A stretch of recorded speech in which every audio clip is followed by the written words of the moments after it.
दोस्तों आखिर वो दिन आ ही गया जिसका अंदाजा खुद अमेरिका को भी नहीं था। महीनों से टेंशन में था वॉशिंगटन, दिमाग के पेंच ढीले हो चुके थे व्हाइट हाउस के, क्योंकि सवाल सिर्फ इतना था, भारत आखिर कैसे बच निकल गया अमेरिकी टेरिफ के जाल से।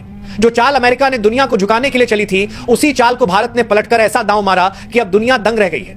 अमेरिका सोच भी नहीं सकता था कि 2025 का भारत अब वो पुराना भारत नहीं रहा जो झुकेगा, रुकेगा या डर जाएगा। अब भारत पलटवार करना जानता है, वो भी ऐसा वार जो सीधा दिल और दिमाग दोनों को हिला दे। जी हां दोस्तों, अमेरिका ने जब 50% का टेरिफ बम भारत पर गिराया था, तब उसे यकीन था कि भारत के कारखाने ठप हो जाएंगे, निर्यात घट जाएगा और भारतीय रुपया जमीन पर रेंगने लगेगा। लेकिन जो हुआ, उसने अमेरिका की पूरी सोच को हिला कर रख दिया। तो दोस्तों, अगर आपको यह कहानी अब तक रोमांचक लग रही है तो वीडियो को जरूर लाइक करें, चैनल को सब्सक्राइब कर लें और बेल आइकन दबा दें, क्योंकि आगे हम जो खुलासे करने जा रहे हैं उन्हें सुनकर आपके रोंगटे खड़े हो जाएंगे। यकीन मानिए, इस वीडियो का हर सेकंड आपको चौंकाने वाला है, इसलिए इसे अंत तक जरूर देखिएगा। भारत ने उस टेरिफ बम का जवाब 24 देशों की गुप्त डील से दिया। एक ऐसी आर्थिक रणनीति जिससे भारत ने डॉलर की नींव तक हिला दी। इन 24 देशों से भारत ने ऐसे समझौते किए हैं कि अब अमेरिकी बाजार बंद होने पर भी भारत के पास व्यापार के नए समुद्र खुल चुके हैं। रुपया गरज रहा है, डॉलर डगमगा रहा है और भारत का नया आत्मविश्वास दुनिया के हर आर्थिक मंच पर गूंज रहा है। अब ये कोई आम आंकड़े नहीं है, ये वो नंबर हैं जो वॉशिंगटन, बीजिंग और ब्रसेल्स की नींद उड़ाने के लिए काफी है। महज 6 महीनों में भारत ने 129.3 अरब डॉलर का एक्सपोर्ट किया, वो भी ऐसे समय में जब अमेरिका 50% टेरिफ लगाकर भारत को रोकना चाहता था। यानी आधे साल में ही भारत ने खेल पार क्या करता है और उसी पार से 3 बरसेल के लिए दाराकार 129 की भारत ने टीना दशम लगाता था, पलट दिया। अब सवाल उठता है कि आखिर भारत ने किया क्या?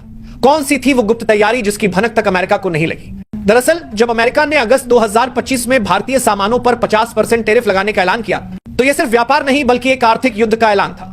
व्हाइट हाउस को लगा था कि भारत के एक्सपोर्टर्स घुटनों पर गिर पड़ेंगे, डॉलर की ताकत, अमेरिकी मार्केट का दबदबा, सब कुछ भारत पर भारी पड़ेगा। लेकिन भारत ने पहले ही अपनी रणनीति तैयार कर रखी थी। दिल्ली की नीतियों से लेकर मुंबई के दलाल स्ट्रीट तक और चेन्नई के बंदरगाहों से लेकर दुबई तक भारत ने एक ऐसी चुपचाप क्रांति छेड़ दी थी जिसकी भनक तक वॉशिंगटन को नहीं लगी। ये एक साइलेंट इकोनॉमिक रिवॉल्यूशन था, बिना बम, बिना मिसाइल, लेकिन असर ऐसा कि महाशक्तियां घुटनों पर। भारत ने डॉलर की जंजीरों को तोड़ने के लिए रुपए को हथियार बनाया और दुनिया के सामने नई आर्थिक आजादी का रास्ता खोला। अब देखिए ये खेल कितना जबरदस्त है।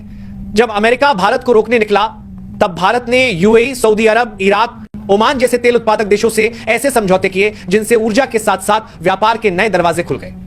और खास बात, अब यह व्यापार डॉलर में नहीं, भारतीय रुपए में हो रहा है। यानी जितना व्यापार बढ़ेगा उतना ही डॉलर की पकड़ कमजोर होगी। दूसरा मोर्चा भारत ने यूरोप पे खोला। जर्मनी, पोलैंड, बेल्जियम और इटली जैसे देशों में भारत ने अपनी पैठ बना ली। अब यूरोप के सुपरमार्केट में भारतीय उत्पाद अमेरिकी या चीनी सामान को पछाड़ रहे हैं। जर्मनी से मशीनें आ रही हैं, भारत से तैयार माल जा रहा है और यह साझेदारी अब यूरोप की नई धड़कन बन चुकी है। तीसरा बड़ा कदम था एशियाई देशों के साथ नया गठबंधन। दक्षिण कोरिया, वियतनाम, थाईलैंड, ये वो देश हैं जो चीन की फैक्ट्री वाली छवि को चुनौती दे रहे हैं और भारत इस नई एशियाई गठबंधन का नेतृत्व कर रहा है। चीन की जगह भारत अब नई मैन्युफैक्चरिंग कैपिटल के रूप में उभर रहा है। और फिर आता है अफ्रीका। भारत ने वहां वो किया जो चीन दशकों से नहीं कर पाया। चीन ने अफ्रीका को कर्ज के जाल में फंसाया, लेकिन भारत ने उसे साझेदार बनाया। नतीजा, टोगो, केन्या, नाइजीरिया, मिस्र और तंजानिया अब भारत के सबसे बड़े नए मार्केट बन चुके हैं। भारत ने वहां स्कूल, सड़कें और टेक्नोलॉजी दी, बदले में अफ्रीका भारत को बाजार दे रहा है। अब जरा सोचिए, जब अमेरिका भारत पर टेरिफ का हमला कर रहा था, तब भारत उसके पड़ोसी देशों कनाडा, मेक्सिको और ब्राजील के साथ डील कर रहा था।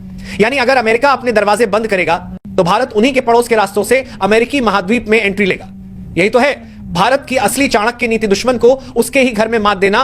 इन 24 देशों का यह गठबंधन अब भारत की नई आर्थिक सेना बन चुका है। अमेरिका का हर वार, चीन की हर चाल अब इस गठबंधन से टकराकर नाकाम हो रही है। लेकिन भारत यही नहीं रुका। उसने सिर्फ बाजार नहीं बदले, उसने पूरी सोच बदल दी। ये वही भारत है जिसने पीएलआई स्कीम के जरिए दुनिया की बड़ी बड़ी कंपनियों को भारत में फैक्ट्री लगाने पर मजबूर कर दिया। पहले जहां कंपनियां चीन में अपने प्लांट लगाती थीं, आज वो भारत की धरती पर आ रही हैं। सैमसंग, एप्पल, फॉक्सकॉन सबने भारत में निवेश बढ़ाया और इसका असर क्या हुआ? भारत आज दुनिया का दूसरा सबसे बड़ा मोबाइल मैन्युफैक्चरर बन चुका है। और जब भारत ने अपने उद्योगों को खड़ा किया, तब उसने साथ ही साथ एक और बम फोड़ा रुपए में व्यापार का फॉर्मूला। यह कदम ऐसा था जिसने डॉलर की नींव हिला दी। यूएई और रूस जैसे देश अब भारत के साथ सीधे रुपए में व्यापार कर रहे हैं। मतलब अब भारत को हर डॉलर के लिए अमेरिका की तरफ देखने की जरूरत नहीं। यह आत्मनिर्भरता का सबसे बड़ा सबूत है। अब बात करते हैं अमेरिका की, जिसे लगता था कि वो भारत को झुका लेगा। लेकिन अमेरिका खुद अब दोहरी मुश्किल में है। एक तरफ उसे चीन की चुनौती से निपटना है और दूसरी तरफ भारत की आर्थिक छलांग उसकी योजना को ध्वस्त कर रही है। आंकड़े खुद गवाही दे रहे हैं। भारत से अमेरिका को निर्यात 13% बढ़ गया, यानी टेरिफ लगाने के बाद भी भारत झुका नहीं। हाँ, सितंबर में गिरावट आई, लेकिन सिर्फ अस्थायी। भारत के पास अब इतने रास्ते हैं कि एक दरवाजा बंद भी हो जाए तो 10 और खुल जाते हैं। दोस्तों, ये सिर्फ ट्रेड वॉर नहीं है, ये इकोनॉमिक महाभारत है और इस बार अर्जुन है भारत, जिसके पास है नीति, शक्ति और दूरदृष्टि। भारत ने जो डी रिस्किंग स्ट्रेटजी अपनाई है वह पूरी दुनिया के लिए मॉडल बन चुकी है। किसी एक देश पर निर्भरता खत्म कर देना यही असली आर्थिक आजादी है। अब भारत के लिए अमेरिका सिर्फ एक व्यापारिक साथी है, भगवान नहीं। अब अमेरिका चाहे क्वाड बनाए, इंडो पैसिफिक साझेदारी करे या मीटिंग पर मीटिंग बुलाए, भारत अब बराबरी से बात करता है, आंख में आंख डालकर। भारत का यह आर्थिक चक्रव्यूह एक दिन में नहीं बना, यह वर्षों की मेहनत, योजनाओं और दूरदर्शी नीति का परिणाम है।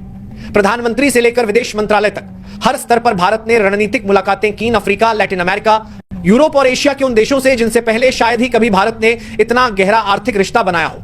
यह सब कुछ इसलिए किया गया ताकि जब भी कोई महाशक्ति भारत पर दबाव बनाए तो भारत कह सके हमारे पास और भी रास्ते हैं। आज यही रास्ते भारत को वैश्विक मंच पर चमका रहे हैं। चाहे तेल हो, टेक्नोलॉजी हो या ट्रेड, हर जगह भारत की हिस्सेदारी बढ़ रही है। दुनिया के बिजनेस लीडर्स अब कहते हैं India is not the next China, India is the new India. और यही बात अमेरिका और चीन दोनों को सबसे ज्यादा चुभ रही है। चीन के ड्रैगन की आग बुझ रही है और भारत का तिरंगा नए आर्थिक आसमान में लहरा रहा है। यह है भारत की साइलेंट इकोनॉमिक स्ट्राइक, जिसमें कोई मिसाइल नहीं, सिर्फ रणनीति थी, कोई धमाका नहीं, बस योजनाबद्ध प्रहार था।